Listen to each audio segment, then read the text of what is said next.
নমস্কার প্রিয় দর্শকগণ, unique astrology YouTube channel পক্ষ থেকে আপনাদের আন্তরিক শুভেচ্ছা এবং অনেক অনেক ভালোবাসা জানাই।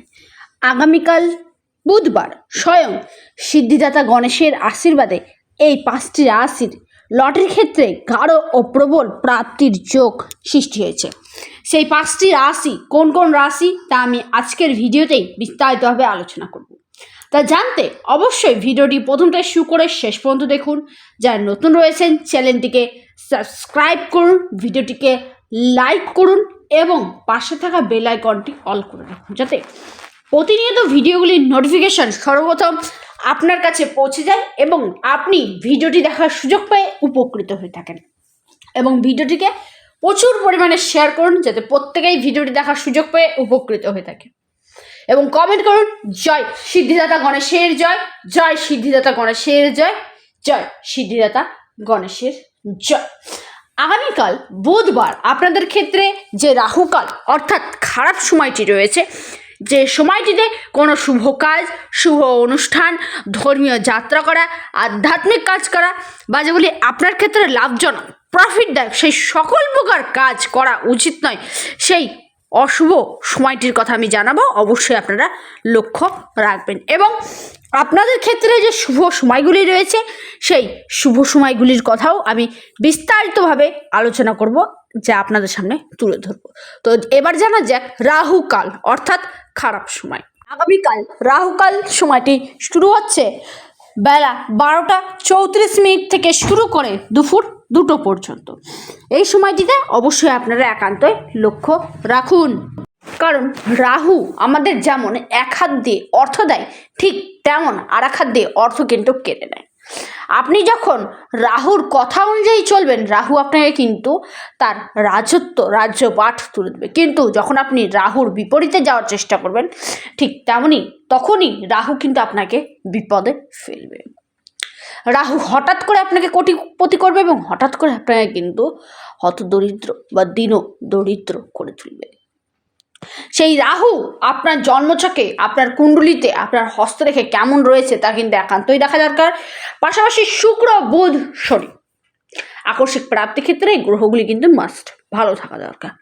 অনেকেই রয়েছে যারা প্রতিনিয়ত চেষ্টা চালিয়ে যাচ্ছেন, হয়তো 1-2 নম্বরের জন্য প্রাপ্তি ঘটছে না, বা আপনাদের প্রাপ্তি ঘটছে কিন্তু বড় অ্যামাউন্টের প্রাপ্তি ঘটছে না, তাদের ক্ষেত্রে বলবো আপনারা রাহু রক্ষা কবচটি ধারণ করলে আপনাদের প্রাপ্তিটা কিন্তু চটজলদি ঘটে যাবে। এবং অনেকেই রয়েছেন বিগ অ্যামাউন্টের প্রাপ্তির জন্য চেষ্টা চালাবেন, তাদের ক্ষেত্রে বলবো আপনারা যতক্ষণ না হস্তরেখা কিংবা জন্মছক বিচার করছেন তার আগে আপনারা কিন্তু ইনভেস্টমেন্ট করবেন না। এবার জানাবো শুভ মুহূর্তগুলি। ব্রহ্ম মুহূর্ত শুরু হচ্ছে ভোরবেলা 5টা 10 মিনিট থেকে শুরু করে সকালবেলা 6টা 2 মিনিট পর্যন্ত। আর একটি শুভ সময় থাকছে, যেটি শুরু হচ্ছে 5টা 36 মিনিট থেকে শুরু করে সকাল 7টা 12 মিনিট পর্যন্ত। আগামীকাল দিনটিতে অভিজিৎ মুহূর্ত নেই, রয়েছে বিজয় মুহূর্ত, যেটি শুরু হচ্ছে দুপুর 2টা 29 মিনিট থেকে শুরু করে 3টে 46 মিনিট পর্যন্ত। আপনাদের ক্ষেত্রে আরও একটি শুভ সময় থাকছে, যেটি হলো অমৃতকাল, সেটি থাকছে সকালবেলা 8টা 28 মিনিট থেকে শুরু করে 10টা 47 মিনিট পর্যন্ত। আপনাদের ক্ষেত্রে নিশিত মুহূর্ত রয়েছে, যেটি শুরু হচ্ছে রাত্রি 12টা 2 মিনিট থেকে শুরু করে 1টা 1 মিনিট পর্যন্ত। আপনাদের ক্ষেত্রে আগামীকাল দিনটিতে গোধূলি মুহূর্ত রয়েছে, যেটি শুরু হচ্ছে সন্ধেবেলা 6টা 3 মিনিট থেকে শুরু করে 6টা 47 মিনিট পর্যন্ত। আরও একটি শুভ সময় থাকছে, যেটি শুরু হচ্ছে 6টা 7 মিনিট থেকে শুরু করে রাত্রি 7টা 29 মিনিট পর্যন্ত সময়টি শুভ। এই সময়গুলি আপনাদের প্রত্যেকের ক্ষেত্রে প্রযোজ্য, প্রত্যেককেই আপনারা কাজে লাগাতে পারেন। এবার জানাবো রাশিভিত্তিক শুভ সময়। যারা রাশিভিত্তিক শুভ সময় মিস করে যাবেন তারা এই সময়গুলি অবশ্যই কাজে লাগাতে পারেন। নাম্বার 1 রাশি গাঢ় ও প্রবল প্রাপ্তি ঘটতে চলেছে, সেটি হলো আপনার ধনু রাশি। আপনার যে শুভ সময় থাকছে সেটি শুরু হচ্ছে দুপুরবেলা 2টো 3 মিনিট থেকে শুরু করে 4টে পর্যন্ত, সময়টি শুভ।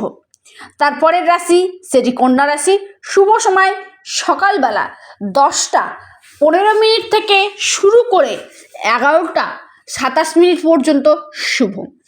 তারপরের রাশি সেটি আপনার কুম্ভ রাশি, শুভ সময় বিকেলবেলা 4:38 থেকে শুরু করে সন্ধে 6:06 পর্যন্ত শুভ। তারপরের রাশি সেটি আপনার মিথুন রাশি। শুভ সময় শুরু হচ্ছে রাত্রিবেলা 8:40 থেকে শুরু করে 9:40 পর্যন্ত। লাস্ট এবং অন্তিম রাশি সেটি আপনার মীন রাশি। শুভ সময় সকালবেলা 11:11 থেকে শুরু করে 12:30 পর্যন্ত। এই যে রাশিগুলির আমি কথা জানালাম, এই 5টি রাশি আগামীকাল স্বয়ং সিদ্ধিদাতা গণেশের আশীর্বাদে গণ্ড এবং বৃদ্ধি যোগে তাদের প্রাপ্তি ঘটবে। চতুর্থী তিথি থাকছে, প্রাপ্তি কিন্তু কনফার্ম ঘটবে আপনাদের। কোন দিক থেকে প্রাপ্তি ঘটবে সেটা শুধুমাত্র আপনি বুঝতে পারবেন। তাই প্রত্যেকে অবশ্যই কমেন্ট করুন, জয় সিদ্ধিদাতা গণেশের জয়, জয় সিদ্ধিদাতা গণেশের জয়, জয় গণপতি বাপ্পা মোরিয়া। ভিডিওটি কেমন লাগলো অবশ্যই কমেন্ট করুন, কারণ আপনাদের ছোট্ট একটি কমেন্ট আমাকে নতুন নতুন ভিডিও তৈরি করতে অনুপ্রেরণা যোগায়। অবশ্যই আপনারা কমেন্টের মাধ্যমে জানান।